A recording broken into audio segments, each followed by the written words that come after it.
Diploma படித்தவர்களுக்கு மத்திய அரசு துறையிலிருந்து வந்திருக்க காலி பணியிடங்கள் என்ன அப்படிங்கறத டீட்டெயிலா பார்க்கலாம். மத்திய அரசின் கீழ் இயங்கக்கூடிய செக்யூரிட்டி பிரிண்டிங் ஹைதராபாத் நிறுவனத்திலிருந்து மொத்தமாக 96 காலி பணியிடங்கள் நிரப்புவதற்கான அபிஷியல் அனௌன்ஸ்மெண்ட் வெளியிட்டிருக்காங்க. பணியிடம் பதவியை பொறுத்தவரை மேற்பார்வையாளர், ஜூனியர் அலுவலக உதவியாளர், ஜூனியர் டெக்னீஷியன், ஃபயர்மேன் உட்பட பல்வேறு பிரிவுகளில் இந்த காலி பணியிடங்கள் நிரப்பப்பட உள்ளன. கல்வி தகுதியை பொறுத்தவரைக்கும் 10ஆம் வகுப்பு தேர்ச்சியுடன் ITI, டிப்ளமோ, BE, BTech ஏதேனும் ஒரு பட்டப்படிப்பை தகுதி பெற்றவர்களும் விண்ணப்பிக்கலாம்.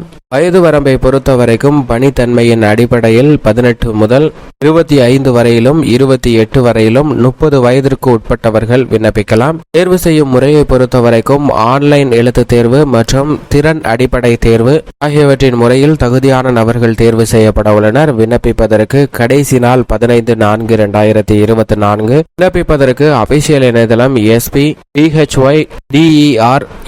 sphyderabad.spmcldl.com என்ற இணையதளத்தில் விண்ணப்பிக்க வேண்டும்.